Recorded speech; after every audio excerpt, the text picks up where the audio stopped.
Hello guys, good evening to all of you. Once again, welcome back on my YouTube channel Learn with Concept by Ashu Sharma. Now it's me signing in. हमारा बहुत ही important topic चल रहा था, important in the sense कि बहुत ही important video था वो। हमने रिगार्डिंग द ब्लूम टैक्सोनॉमी बात की हुई है प्रीवियस वाले वीडियो में। अगर आपने नहीं देखा है तो प्लीज़ आप उस वीडियो को देखिए, तभी ये अफेक्टिव डोमेन आपको समझ में आएगा। क्योंकि इससे प्रीवियस वाले वीडियो में हमने कॉग्निटिव डोमेन पढ़ा है किसका, ब्लूम टैक्सोनॉमी का। मैं एक बार फटाक से आपको रिवाइज करा दे रही हूँ। हमने लास्ट वाले वीडियो में क्या किया था, लास्ट वाले वीडियो में देखिए हमने कॉग्निटिव डोमेन पढ़ा हुआ था। ठीक है, कॉग्निटिव डोमेन ज्ञानात्मक पक्ष के बारे में बात की थी। 1956 वाले को भी पढ़ा था और 2001 वाले में जो रिवाइज्ड हुआ है उसको भी पढ़ा था। तो 1956 वाले में नॉलेज, कॉम्प्रिहेंशन, इसके बाद application, analysis, synthesis and evaluation के बारे में डिटेल स्टडी की थी। हमने एक की कंटेंट की डीप नॉलेज की थी और इसके बाद हमने ये भी सीखा था कि नॉलेज में क्या आएगा, कॉम्प्रिहेंशन में क्या आएगा, एप्लीकेशन में क्या आएगा, एनालिसिस में क्या आएगा, इसके बाद सिंथेसिस में और इवैल्यूएशन में अकॉर्डिंग टू द 1956। और नाउ हमने 2001 के अकॉर्डिंग में भी काम किया कि नॉलेज की जगह यहाँ पे क्या हो गया है, रिमेंबर हो गया है, देन अंडरस्टैंड हो गया है, देन अप्लाई हो गया है, एनालाइज हो गया है, क्रिएट हो गया है। क्रिएट क्या है, सबसे हाईएस्ट लेवल है। ठीक है, मैंने ये जो डायग्राम थोड़ा सा मिस्टेक बनाया था वो मैंने इसको एरो से ऊपर कर दिया है। तो आप जब भी ये डायग्राम बनाएं तो क्रिएट वाले को ऊपर रखें, इवैल्यूएट वाले को नीचे रखें। ठीक है, यानी कि जहाँ पे आपकी क्रिएटिविटी हाईएस्ट लेवल है। तो 2001 के हिसाब से इसको हमने टॉप डाउन अप्रोच बोला था और बॉटम अप अप्रोच बोला था। ठीक है, तो ये हमारा कॉग्निटिव डोमेन था जिसके बारे में हमने डिटेल बात की है। चलिए आज के डोमेन के बारे में बात करते हैं। आप इस डोमेन से फेमिलियर हैं। अफेक्टिव डोमेन या इसको हम भावात्मक पक्ष भी बोलते हैं। तो आपको पता ही है कि अफेक्टिव डोमेन का मतलब क्या होता है। भावात्मक पक्ष यानी कि फीलिंग की बात करेंगे, इंटरेस्ट की बात करेंगे, वैल्यूज़ की बात करेंगे, अवेयरनेस के बारे में बात करेंगे और कैरेक्टर फॉर्मेशन के बारे में बात करेंगे। ठीक है, तो चलिए हम डिटेल स्टडी करते हैं कॉग्निटिव डोमेन या भावात्मक पक्ष। तो देखिए यहाँ पे मैंने एक फ्लो चार्ट बना रखा है। ठीक है, आप इस फ्लो चार्ट से, इस पिरामिड के माध्यम से आप असेंडिंग ऑर्डर यानी कि हम लो से हाई की तरफ जा रहे हैं। ठीक है, लोवेस्ट लेवल से हाईएस्ट लेवल को अचीव कर रहे हैं तो असेंडिंग लेवल हुआ। ठीक है, असेंडिंग ऑर्डर हुआ। और हाईएस्ट लेवल से लोवेस्ट लेवल की तरफ जा रहे हैं तो वो डिसेंडिंग ऑर्डर हुआ। यानी कि आपको पता है कि जो ब्लूम टैक्सोनॉमी है वो हायरार्की पे बेस्ड है। लोवेस्ट लेवल की बात से वो हाईएस्ट लेवल की बात करते हैं। लेकिन यहाँ पे अगर हम देखा जाए तो सबसे हाईएस्ट लेवल हमारा क्या होगा, कैरेक्टर फॉर्मेशन। इसीलिए हम इसको डिसेंडिंग ऑर्डर में कंसीडर करेंगे। तो मैं आपको बता दूं, आपको ये पता है ये किसने दिया था, आपके कर्थवाल ने दिया था, है ना, डोमेस्टिक ऑर्डर। और इस वाले वीडियो में आप पढ़ चुके हैं। पिछले वाले वीडियो में तो मैंने बताया था कि जो इफेक्टिव डोमेन था वो किसने दिया था, कर्थवाल ने। ठीक, ओके, और कर्थवाल को आप याद रखिएगा। चलिए तो हम 1 बाय 1 स्टडी करते हैं। इसमें कितने कितने कंपोनेंट हैं। तो इसमें देखिए सबसे पहला दे रखा है रिसीविंग इन द सेंस की आग्रहण, यानी कि किसी चीज़ को रिसीव करना। ठीक है, इसके बाद दे रखा है रिस्पॉन्डिंग, रिसीव करने के बाद आप कैसे रिस्पॉन्स करेंगे, फिर उसकी कैसे वैल्यूइंग करेंगे। और वैल्यूइंग जो है, वैल्यूइंग वो क्या है, आपका मिडिल लेवल है। इसके बाद आपका जो नेक्स्ट ऑर्डर है वो क्या है, कंसेप्चुअलाइजेशन है। इसके बाद ऑर्गेनाइजेशन है और कैरेक्टराइजेशन है। ठीक है, तो कैरेक्टराइजेशन ये सबसे क्या हैगा, हाईएस्ट लेवल है। क्यों, इफेक्टिव डोमेन में, इसलिए क्योंकि देखिए यहाँ पे फीलिंग से जुड़ी की बात हो रही है, इंटरेस्ट की बात हो रही है, वैल्यूज़ की बात हो रही है। तो आपको पता है कि हमारी वैल्यूज़ कैरेक्टर को लेके कहीं ना कहीं कंसिडरेशन होती है। यानी कि हमें दूसरे की वैल्यूज़ को रिस्पेक्ट देना है, फिर ऑर्गेनाइज भी करना है और वो सब चीज़ें करके क्या करना है, हमें अपने कैरेक्टराइजेशन को भी देखना है, कैरेक्टर फॉर्मेशन भी करना है। ठीक है, तो 1 बाय 1 हम डिटेल स्टडी करते हैं इसकी। तो आप ये प्लीज़ आप ये चार्ट ऐसे ही बनाइएगा जैसे मैंने बनाया है। इसमें कुछ भी आप इधर उधर मत करिएगा और अपना माइंड मत यूज़ कीजिएगा। जैसे बना हुआ है एज इट इज़ आप उस तरह कॉपी करिए। ठीक है, और मैं इसका PDF डाल दूँगी डिस्क्रिप्शन बॉक्स में, आप इसका लिंक लेके डाउनलोड कर लेना। ठीक है, और बाकी आप वीडियो से भी देख सकते हैं, आपको हेल्प मिल जाएगा। तो चलिए जो एक ही कंटेंट है इसके बारे में हम बात करते हैं। तो हमारा जो दूसरा कंटेंट है आज क्या है, अफेक्टिव डोमेन। ठीक है, तो अभी हम इफेक्टिव डोमेन के बारे में या भावात्मक पक्ष के बारे में क्या डिटेल स्टडी करेंगे, भावात्मक पक्ष और इसमें जितने भी कंपोनेंट हैं उसके बारे में। तो सबसे पहला कंपोनेंट क्या है आपका, आपको पता है सबसे पहला कंपोनेंट क्या है, रिसीविंग, है ना। रिसीविंग सबसे क्या है, वो लोवेस्ट लेवल पे है ना। देखिए आप डायग्राम में देख सकते हैं रिसीविंग।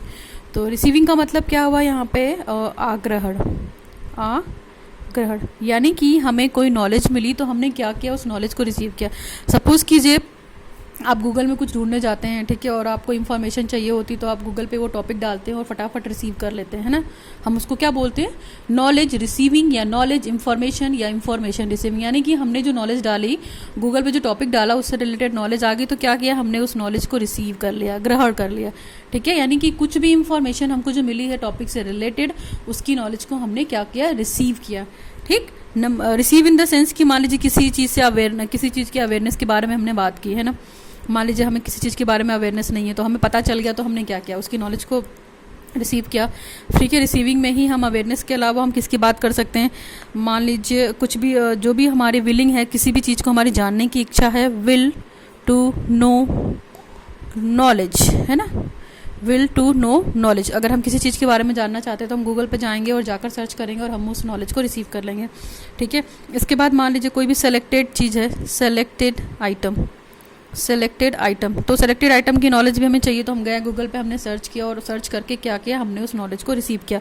तो कहने का मतलब है कि आप इंफॉर्मेशन, नॉलेज किसी भी माध्यम से क्या करिए, रिसीव करिए, ठीक है, ठीक। और रिसीव करेंगे तो क्या होगा, कहीं ना कहीं आपके माइंड में चला जाएगा, आपके कॉग्निशन में आ जाएगा, आपके संज्ञान में आ जाएगा, और वो क्या होगी, वो नॉलेज के फॉर्म में कंसीडर हो जाएगी। जो आपकी इन्फॉर्मेशन है वही तो कहीं ना कहीं नॉलेज के फॉर्म में बाहर निकलती है ना, एग्जीक्यूट होती है।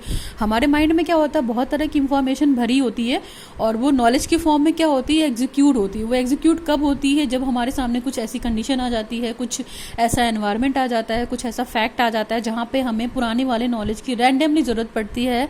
तो क्या होता है, हमारा माइंड फटाफट रिकॉल करता है और रिसीव करता है इन्फॉर्मेशन, है ना। हम बहुत सारी चीज़ें सुनते हैं, जैसे हम मल्टीमीडिया की बात करते हैं तो मल्टीमीडिया में क्या है, हर तरह की न्यूज़ देख रहे हैं, वीडियोस देख रहे हैं, चाहे वो एंटरटेनमेंट से रिलेटेड हो, चाहे वो न्यूज़ से रिलेटेड हो, चाहे वो किसी भी तरीके के स्पोर्ट्स से भी रिलेटेड हो। तो ये सारी इन्फॉर्मेशन कहाँ है, हमारे माइंड में है, हमारे संज्ञान में है, लेकिन हम उसको एग्जीक्यूट कब करते हैं या उसको प्लांट कब करते हैं, जब हमें उसकी रिक्वायरमेंट होती है ना। जब हमारा ब्रेन बोलता है कि हाँ ये नॉलेज यहाँ पे तो फिट बैठ सकती है, तो इसको क्या बोल सकते हैं, नॉलेज लर्निंग। यानी कि एक नॉलेज हमारे दूसरे लर्निंग के लिए काम आई। तो ये रिसीविंग है, इंफॉर्मेशन है किसी भी तरीके। नंबर 2 जो दे रखा है वो क्या है आपका, रिस्पॉन्डिंग है। रिस्पॉन्डिंग, देखिए रिस्पॉन्डिंग की हिंदी क्या हो सकती है, रिस्पॉन्डिंग की हिंदी हो सकती है रिएक्शन करना या अनुक्रिया करना, अनुक्रिया करना, है ना। मान लीजिए हमें किसी चीज़ की रिसीविंग नॉलेज हो गई तो हमने अनुक्रिया की, तो अनुक्रिया में हम क्या करेंगे, हम रिस्पॉन्ड करेंगे, रिस्पॉन्ड या आंसर करेंगे, ठीक है। जो भी हमारा क्वेश्चन होगा, ठीक है, आंसर करेंगे, फिर क्वेश्चनिंग का जो हमारा आंसर आएगा, क्वेश्चन करेंगे, आंसर देंगे, ठीक है। आंसर देने के बाद क्या करेंगे, हमें कहीं ना कहीं सेटिस्फैक्शन मिलेगा। तो ये क्या हुआ, रिस्पॉन्डिंग हुआ या रिस्पॉन्डिंग या सेटिस्फैक्शन। यानी कि हमने कोई प्रॉब्लम टास्क ढूंढा, टास्क ढूंढने के बाद हमने इन्फॉर्मेशन, हमें किसी टॉपिक पे स्टडी करना था तो हमने उस टॉपिक को गूगल पे डाला, स्टडी की, उसकी रिसीविंग ली, उसकी इन्फॉर्मेशन ली, और उस इन्फॉर्मेशन को रिसीव करने के बाद हमने क्या किया, उसको रिस्पॉन्ड किया, यानी कि एग्जीक्यूट किया या पेपर पे अप्लाई किया। जैसे हमारा मान लीजिए यूनिट टेस्ट होता है तो हम सब कुछ पढ़ते हैं, लेकिन हम जो क्वेश्चन अटैम्प्ट करते हैं वहाँ पे तो क्या होता है, उस क्वेश्चन हमारे माइंड में पड़ा हुआ है, या क्वेश्चन नहीं पड़ा होता हमारे माइंड में क्या पड़ी होती है, उस क्वेश्चन से रिलेटेड इन्फॉर्मेशन पड़ी होती है, ठीक है, उस क्वेश्चन से रिलेटेड नॉलेज पड़ी होती है। तो वो उस नॉलेज को हम उस क्वेश्चन को देख के क्या करते हैं, रिस्पॉन्ड करते हैं, आंसर देते हैं। तो वही क्या है, रिस्पॉन्डिंग काइंड ऑफ बिहेवियर है, ठीक है। देखिए यहाँ पे दूसरा, पहला देख रखा है रिसीविंग दे रखा है, ठीक, दूसरा रिस्पॉन्डिंग दे रखा है, फिर वैल्यूइंग दे रखा है, वैल्यूइंग। और वैल्यूइंग का मतलब आपको अच्छे से पता है। वैल्यूइंग की हिंदी क्या हो सकती है, अनुमूल्यन, अनुमूल्यन, यानी कि किसी चीज़ को हमें क्या करना है, रिस्पेक्ट देना है। तो वैल्यूइंग में देखिए हम क्या कर सकते हैं, एक्सेप्ट कर सकते हैं क्या, किसी के थॉट्स को, एक्सेप्टेंस ऑफ वैल्यूज़ की जगह थॉट्स भी हो सकता है ना, एक्सेप्टेंस ऑफ वैल्यूज़ या थॉट्स। यानी कि थॉट्स, हम किसी के अच्छे विचारों को हमेशा एक्सेप्ट करते हैं। तो और आपको पता है कि थॉट्स क्या होते हैं, थॉट्स आर ऑलवेज गुड, हमेशा विचार अच्छे होते हैं और हम विचार की बात करते हैं और हम इसको किसी के भी विचारों को वैल्यूज देते हैं। लाइक एग्जाम्पल, चाहे गांधी जी हो गए, विवेकानंद हो गया, आर एन टैगोर हो गए, तो क्या करते हैं हम इनके थॉट्स को कहीं ना कहीं रिस्पॉन्स करते हैं, इनके थॉट की इज्जत करते हैं, इनके थॉट की वैल्यूज़ करते हैं। यानी कि आप यहाँ पे प्रेफरेंस भी बोल सकती हैं, प्रीफरेंस, ठीक है, preference for a value, preference for a value, यानी कि हमने मूल्यों के लिए क्या किया, उसको प्रेफरेंस किया। इसके बाद यहाँ पे किसी चीज़ की कमिटमेंट भी हो सकती है, कमिटमेंट टू अ वैल्यू, यानी कि किसी के एक आदर्श को हमने क्या किया, किसी के मूल को क्या किया, हमने कमिट किया, यानी कि वैल्यू दी। यानी कि हमने सबसे पहले इंफॉर्मेशन रिसीव की, फिर उसको रिस्पॉन्डिंग किया, है ना, उसका आंसर किया, फिर उसकी रिस्पेक्ट करके उसको वैल्यू दिया। इसके बाद नेक्स्ट वाला है हमारा है कंसेप्चुअलाइजेशन। तो कंसेप्चुअलाइजेशन भी आप समझ लीजिए। कंसेप्चुअलाइजेशन का मतलब यहाँ पे सीधा सीधा हो गया कॉन्सेप्ट। हम कॉन्सेप्ट की बात करते हैं ना, तो इसको प्रत्ययकरण या कॉन्सेप्चुअलाइजेशन बोलेंगे। ठीक है, कंसेप्चुअलाइजेशन में कि जो भी हमें कंटेंट मिल रहा है उसकी नॉलेज क्या हो, पर्पसफुल हो। कंटेंटफुल की बात करते हैं, कंटेंटफुल नॉलेज की बात करते हैं, कंटेंटफुल नॉलेज की बात करते हैं। ठीक है, तो हम जब भी मान लीजिए कुछ भी हमने किसी की वैल्यूज़ को देखा और वैल्यूज़ के बाद हमने क्या किया उसको क्या मतलब अपनी लाइफ में अडॉप्ट किया या अपनी लाइफ में सीखें और उससे कुछ रिलेशन बनाया, तो कहीं ना कहीं हमने क्या की, कॉन्सेप्ट फॉर्मेशन की बात की और कंटेंट नॉलेज की बात की, और या कॉन्सेप्ट फॉर्मेशन भी बोल सकते हैं आप। यहाँ पे हमने एक क्या बना लिया, विचारधारा बना ली, तो कॉन्सेप्ट फॉर्मेशन की बात हमने यहाँ पे की। ठीक है, तो ये कॉन्सेप्चुअलाइजेशन हो गया। एंड नेक्स्ट वाला है ऑर्गेनाइजेशन, यानी कि फिफ्थ की बात की हमने। तो फिफ्थ हमारा क्या है, ऑर्गेनाइजेशन। और ऑर्गेनाइजेशन आपको पता है इसका मतलब क्या होता है, किसी भी चीज़ को ऑर्गेनाइज करना या व्यवस्था देना, व्यवस्थापन या संगठन भी बोल सकते हैं आप, नॉर्मल लैंग्वेज संगठन। तो संगठन में क्या हो सकता है, संगठन में जो भी आपकी वैल्यूज़ हैं, वैल्यूज़ को ऑर्गेनाइज करेंगे। ठीक है, वैल्यूज़ को ऑर्गेनाइज करेंगे। मान लीजिए सिस्टम की बात की हमने, तो सिस्टम को ऑर्गेनाइज करेंगे। ठीक है, ऑर्गेनाइज द सिस्टम। फिर रिलेशनशिप को ऑर्गेनाइज कर सकते हैं। तो ये सारी चीज़ें हैं, रिलेशनशिप, ऑर्गेनाइजेशन। तो हम ऑर्गेनाइजेशन में इन सब चीज़ों की बात कर सकते हैं। तो ये चीज़ें हैं कंटेंट वाइज क्लियर हो गई। ठीक है, मान लीजिए एक सिस्टम की बात करते हैं, एक टॉपिक की बात करते हैं, तो ये सारी चीज़ें हमारी कहीं ना कहीं आएंगी। तो हमको उसको ऑर्गेनाइज भी करना है, सिस्टम को भी ऑर्गेनाइज करना है और सबकी रिलेशनशिप को भी देखना है। ठीक है, तो ये पांचवा हमारा क्या हो गया, ऑर्गेनाइजेशन। और लास्ट वाला हमारा क्या हो गया ऑर्गेनाइजेशन के बाद, कैरेक्टराइजेशन। कैरेक्टराइजेशन यानी कि कैरेक्टराइजेशन का मतलब समझ रहे हैं आप, चरित्र निर्माण या कैरेक्टर फॉर्मेशन भी बोल सकते हैं हम हिंदी में और इंग्लिश में, चरित्र निर्माण। ठीक है, तो ये क्या करना है हमें, हम मान लीजिए चरित्र निर्माण में क्या हो सकता है, चरित्र निर्माण में ये हो सकता है कि जो हमारी वैल्यूज़ हैं, जनरलाइज्ड द वैल्यूज़ हम अपनी लाइफ में अप्लाई कर लेंगे। देखिए एप्लीकेशन में हम क्या करते हैं, किसी चीज़ का जनरलाइजेशन करते हैं, तो जनरलाइज्ड द वैल्यूज़, है ना, हमने वैल्यूज़ को जनरलाइज कर लिया, अपनी लाइफ में अडॉप्ट कर लिया, इसके बाद हमने उसको कैरेक्टराइज किया। कैरेक्टराइजेशन यानी कि चरित्र निर्माण किया, उसके बाद हमने अपने अच्छी चीज़ों को अचीव किया, टू गेन ऑब्जेक्टिव। ठीक है, टू गेन अचीवमेंट बोल सकते हैं या ऑब्जेक्टिव बोल सकते हैं। तो हमने यहाँ पे इसके बारे में डिटेल बात की। ठीक, और आपको पता है कि जिस दिन अपना कैरेक्टर आप अगर हम देखेंगे, मैंने तो यहाँ पे पूरा डिटेल आपको समझाने की कोशिश की, रिसीविंग किया हमने, रिस्पॉन्डिंग किया, इसके बाद हमने वैल्यूम की, वैल्यूम करने के बाद कैरेक्टर कॉन्सेप्चुअलाइजेशन की बात की हमने, फिर ऑर्गेनाइजेशन की बात की, चीज़ों को ऑर्गेनाइज़ किया, वैल्यूज़ को ऑर्गेनाइज़ किया। फिर जब वैल्यूज़ ऑर्गेनाइज होगी तो कहीं ना कहीं हम अपना कैरेक्टर भी बनाएंगे, कैरेक्टर वाली चीज़ों को, वैल्यूज़ वाली चीज़ों को हमने अपने डेली लाइफ में अडॉप्ट किया, है ना, और अडॉप्ट करने के बाद अपने आप को बेटर बनाया और अपने ऑब्जेक्टिव को अचीव किया। तो ये क्या है, अफेक्टिव डोमेन है। और अफेक्टिव डोमेन में आपको पता है कि हम क्या, हम फीलिंग्स की बात करते हैं, हम इंटरेस्ट की बात करते हैं, वैल्यूज़ की बात करते हैं, ऑर्गेनाइजेशन की बात करते हैं। तो ये सब बात हमने की और ये तो हमारा क्या हुआ, अफेक्टिव डोमेन है। आप इस डायग्राम को देख लीजिए, कोई दिक्कत नहीं होगी, और मैंने इजी वे में बताया और एक एक टर्म को भी बता दिया है। तो यहाँ पे अगर हम बात करते हैं हाईएस्ट लेवल की, तो यहाँ पे क्या है, characterisation is the highest level. और लोवेस्ट लेवल की बात करते हैं तो यहाँ पे क्या है, receiving is the lowest level और characterisation is the highest level. Now we come to the psychomotor domain. ठीक है, साइकोमोटर डोमेन, देखिए साइकोमोटर डोमेन में क्या है हमारा, साइकोमोटर डोमेन का मतलब यहाँ पे क्रियात्मक पक्ष, यहाँ पे स्किल की बात करेंगे हम।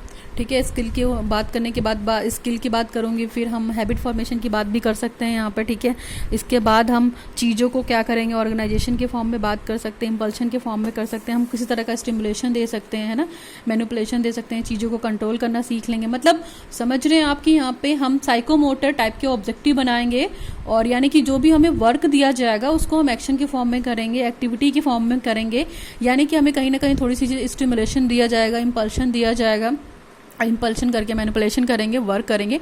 तो इन सब चीज़ों के बारे में हम बात करेंगे डिटेल, ठीक है। तो इस सब चीज़ों को भी देख लीजिएगा, एक बार हम इसको बता दे रहे हैं यहाँ पे 1 बाय 1 क्या है।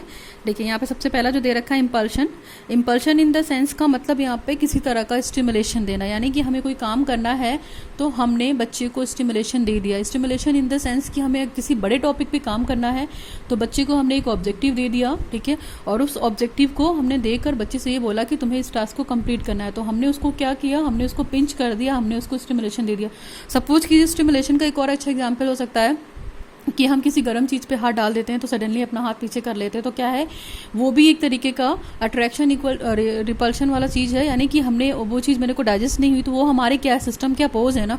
हमने किसी भी गर्म चीज़ कुछ हुआ तो हमारा जो हाथ है वो सडनली बाहर हो जाएगा, मतलब वहाँ से हट जाएगा, है ना। सॉकेट की बात करते हैं, अगर एक बार हमको इलेक्ट्रिक शॉक लगता है तो दोबारा हम बोर्ड के पास नहीं जाते, तो कहीं ना कहीं क्या होता है, हमें उससे स्टिमुलेशन मिल गया होता है और हमें उसका रिस्पॉन्ड पता है कि अगर हमें करंट लगेगा तो आगे जाकर दुर्घटना हो सकती है, तो सडनली अपना हम हाथ हटा देते हैं, ठीक है। हम गर्म तवे पे हाथ रख के नहीं बैठ सकते ना, या एकदम से ठंडे पानी में अगर हाथ डाल दिया जाए तो क्या होता है, हमारा हाथ एकदम बाहर आ जाता है। तो ये भी कहीं ना कहीं एक तरीके का इम्पल्शन है, कहीं ना कहीं एक तरीके का आप बोल सकते हैं कि उद्दीपन भी है ना। स्टिमुलेशन मिल गया किसी चीज़ को, और स्टिमुलेशन आप पॉजिटिव फॉर्म में भी एक तरीके का ले सकते हैं, ठीक है। पॉजिटिव फॉर्म में स्टिमुलेशन तभी लेंगे जब हमें कोई कार्य करने को दिया जाएगा, ठीक है, और उस कार्य को करने के लिए कुछ मोटिवेशनल स्टोरी दिखा दी जाए, हमें कुछ उत्तेजना मतलब दिखा दी जाए, या कुछ ऐसे एग्जाम्पल्स दे दिए जाए जिससे बच्चे क्या हो, मोटिवेट होकर काम करे। तो ये इंपल्शन का मतलब हुआ, ठीक है। मैनिपुलेशन का मतलब यहाँ पे क्या हुआ, मैनिपुलेशन का मतलब यहाँ पे आपका वर्क ही है। मान लीजिए हमने स्टिमुलेशन दे दिया, इसके बाद हमने वर्क दिया, तो मैनिपुलेशन इन द सेंस कि यहाँ पे मैनिपुलेशन का मतलब है कि चीज़ों को आप समझिए और समझकर उसमें अच्छी मैनिपुलेशन को लाइए, यानी कि अपनी अच्छी चीज़ों को अडॉप्ट कीजिए। ऐसा नहीं कि जो ऑब्जेक्टिव आपको दे दिया है आपने उस ऑब्जेक्टिव को बिल्कुल एज इट इज़ एक्सेप्ट किया है, या जो भी कुछ काम करना चाहते हैं आप तो आपने उसको एज इट इज़ किया नहीं, उसको थोड़ा सा मैनिपुलेट कीजिए, कुछ बेटर करने की चीज़ें कीजिए, कुछ क्रिएटिविटी करने की चीज़ कीजिए, जो आपके अंदर एक्साइटमेंट है। मान लीजिए आपको कंटेंट नॉलेज है या कोई भी आपको वर्क दिया गया है, तो उस वर्क को करने से पहले आप थोड़ा सा मैनिपुलेशन वाला काम कीजिए। तो ये क्या है, मैनिपुलेशन है। देखिए हालांकि इतना पूछा नहीं जाता है, लेकिन मैं टर्म्स क्लियर कर दे रही हूँ ताकि आपको भविष्य में अगर कहीं भी आए तो आपको काम आएगा, ठीक।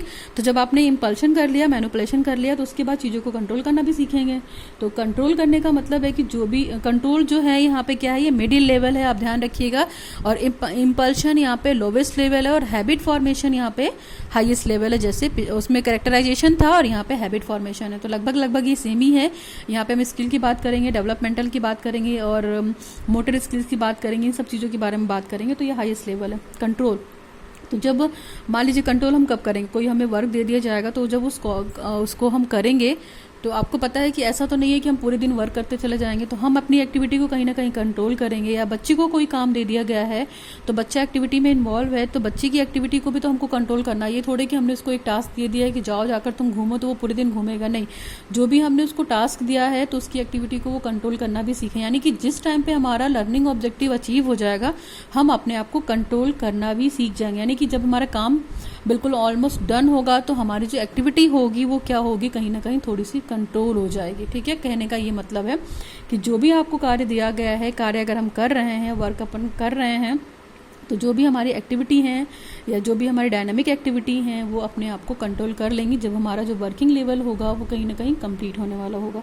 नेक्स्ट हमारा है कोऑर्डिनेशन। कोऑर्डिनेशन जिसको हम हिंदी में समन्वय बोलते हैं, यानी कि जब बच्चा अपनी एक्टिविटी पे कंट्रोल करने लगेगा अपने फंक्शन के अकॉर्डिंग।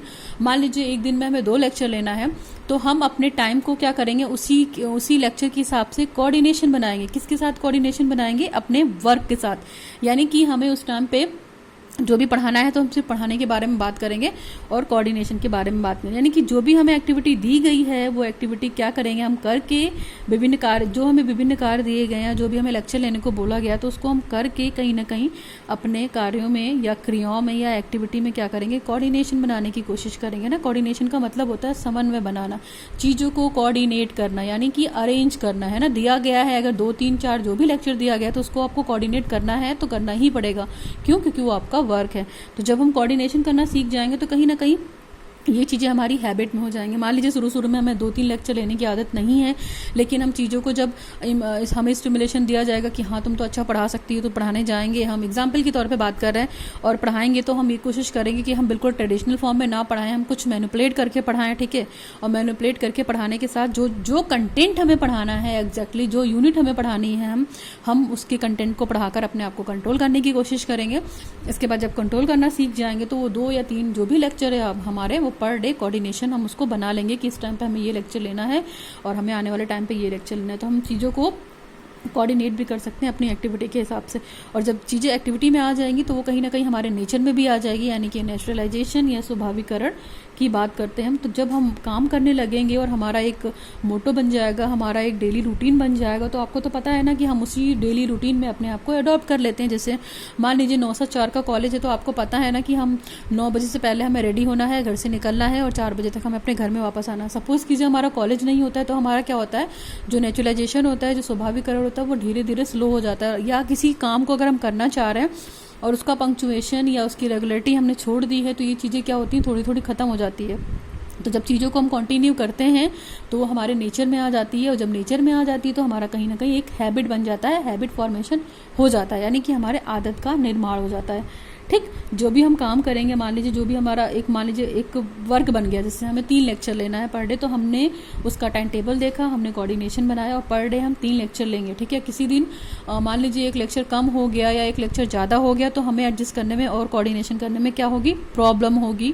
तो ये चीज़ें जब कोऑर्डिनेशन हो जाती हैं और एक हमारा डेली रूटीन बन जाता है कि हाँ हमें 9 से 12 के बीच में वर्किंग आवर है हमारा और उसके बीच में हमें काम करना है, तो उसको हम क्या करते हैं, धीरे धीरे अपनी लाइफ में अडॉप्ट कर लेते हैं, एक टाइम टेबल बना लेते हैं और उसी टाइम टेबल और मोटो के हिसाब से अपने ऑब्जेक्टिव को या लर्निंग ऑब्जेक्टिव को अचीव करते हैं। और जब हमारी चीज़ें नेचुरलाइजेशन के फॉर्म में आ जाती है तो कहीं ना कहीं एक क्या हो सकता है, वर्क का शेड्यूल बन जाता है कि हाँ हमें ये टारगेट अचीव करना है, हमें ये लर्निंग अचीव करना है, तो उसी हिसाब से हम अपनी एक्टिविटी करते हैं, या बालक या बच्चा अपनी एक्टिविटी करता है ताकि अपनी चीज़ों को वो ख़त्म कर सके, अपने कार्य को करके अपने ऑब्जेक्टिव को अचीव कर सके। और जब अचीव कर लेगा तो कहीं ना कहीं उसकी ये चीज़ें आदत में आ जाएंगी, है ना। तो हमारी एक हैबिट बन जाएगी काम करने की, 3 पीरियड लेने की हैबिट बन जाएगी, सारी चीज़ें बन जाएंगी। तो ये क्या है, जो ये ऑर्डर है वो हायरार्की फॉर्म में आपको पता है। लोवेस्ट में हमने इंपल्शन की बात की, तो अगर हम लोवेस्ट लेवल से हाई की तरफ जाएंगे तो आपको पता है असेंडिंग ऑर्डर कहलाएगा, ठीक है। और इसके बाद अगर हम हाईएस्ट लेवल से लोवेस्ट लेवल की तरफ जाएंगे तो वो हमारा कहीं ना कहीं डिसेंडिंग ऑर्डर कहलाएगा। तो ये हमने डिटेल बात की किसकी, साइकोमोटर डोमेन की बात की। और यहाँ पे जो कंट्रोल है वो क्या है, वो मिडिल लेवल है। तो क्रियात्मक पक्ष में हमने आपको बताया, हमने स्किल की बात की, बहुत सारी चीज़ों की बात की, ठीक है। तो ये डिटेल स्टडी थी और मैंने करा दी है, आपको होपफुली इसमें कोई दिक्कत नहीं होगी। तो यहाँ पे मैंने साइकोमोटर और अफेक्टिव डोमेन दोनों करा दिया है, ठीक है। अफेक्टिव डोमेन के हम एक बार और रिवाइज करा दे रहे हैं फटाफट, हम देख लीजिए। रिसीविंग है, फिर इसके बाद रिस्पॉन्डिंग है, फिर वैल्यूइंग है, कॉन्सेप्चुअलाइजेशन है, ऑर्गेनाइजेशन है, कैरेक्टराइजेशन है। तो ये क्या है, कैरेक्टराइजेशन यहाँ पे हाईएस्ट लेवल है और यहाँ पे रिसीविंग क्या है, लोवेस्ट लेवल है, ठीक। तो इसी तरह साइकोमोटर में भी है। तो साइकोमोटर में देखिए क्या है, साइकोमोटर में हमारा इम्पल्शन है लोवेस्ट लेवल और हाईएस्ट लेवल हमारा हैबिट फॉर्मेशन है। तो ये ओवरऑल मैंने कॉग्निटिव डोमेन आपको पूरा कंप्लीट करा दिया है, कोई प्रॉब्लम नहीं होगी, ठीक है। ये कॉग्निटिव डोमेन का था, 1956 के हिसाब से था, ठीक है, कैसा क्या था, और 2001 के हिसाब से था, ठीक। और ये साइकोमोटर और अफेक्टिव, ठीक। इसके बारे में जो भी हमारा टॉपिक अगला होगा वो हमारी एक इसके एक्शन वर्ब्स हैं, जैसे नॉलेज में कौन कौन सा एक्शन वर्ब है या रिसीविंग में कौन कौन सा एक्शन वर्ब है, तो इसके बारे में हम अगले वीडियो में बात करेंगे। अभी आप इन वीडियोज़ को अच्छे से देखिए। अगर आपको कोई भी दिक्कत होती है इन वीडियोज़ में तो प्लीज़ कमेंट सेक्शन में कमेंट करिए। आपको वीडियो ठीक लग रहा है तो कमेंट करिए, अगर कुछ पॉजिटिव पॉइंट है तो कमेंट करिए, नेगेटिव पॉइंट है तो भी कमेंट करिए, वहाँ पे कोई इशू नहीं है, ठीक है। वहाँ पे कमेंट करने से कुछ भी इशू नहीं होगा। आप लाइक कर रहे हो तो कमेंट भी करो, कमेंट करने से एटलीस्ट एक जजमेंट मिलता है कि किसने किसने देखा है और उसके लिए क्या क्या वो व्यूज़ या थॉट रखता है। मैं यहाँ पे ऐसी तो नहीं पढ़ा रही हूँ ना, है ना, मुझे भी थोड़ा सा रिवॉर्ड चाहिए, मुझे भी थोड़ा सा मोटिवेशन चाहिए ताकि आगे कुछ बेटर हो सके। अगर कुछ कमी है तो उसको इम्प्रूव किया जा सके और किस तरीके से बेटर समझाया जा सकता है आपको। होपफुली मैं तो अपना 100% दे रही हूँ, आप ये वीडियोज़ एंजॉय कर रहे होंगे। और ये कॉग्निटिव, इफेक्टिव और साइकोमोटर डोमेन बहुत इंपॉर्टेंट है हर एग्ज़ाम के पर्पज़ से, ठीक है, इम्पॉर्टेंट फॉर ऑल, है ना। सभी कम्पिटिटिव एग्ज़ाम के पर्पज़ से इम्पॉर्टेंट है। तो अगर आपको वीडियो थोड़ा भी हेल्पफुल रहा है तो लोगों तक लाइक कीजिए, इसको ढेर सारा लाइक दीजिए, सब्सक्राइब कीजिए मेरे चैनल को, ताकि जो भी ये डेली वीडियो अपलोड्स हो रहे हैं आपको उसका नोटिफिकेशन मिलता रहे और टाइम टू टाइम आप उन वीडियोज़ को देखते रहें। और वीडियो थोड़ा भी हेल्पफुल रहा है तो प्लीज़ आप इन वीडियोज़ को ज़रूर देखें और लोगों तक पहुँचाएँ। सो आज की वीडियो में बस करते हैं। इफ़ एनी केस अगर आपको दिक्कत होती है तो आप प्लीज़ कमेंट सेक्शन में कमेंट कीजिएगा, है ना। ओके, मैंने आपको बता ही दिया था ये क्या कहते हैं इसका, साइकोमोटर का और अफेक्टिव डोमेन का और कॉग्निटिव तो बहुत डिटेल में बात की। तो अगले वाले वीडियो में हम लिस्ट के बारे में बात करेंगे। सो बस करते हैं आज की वीडियो में। So thanks for watching the video. Now signing off, learn with concept bye Archana Sharma.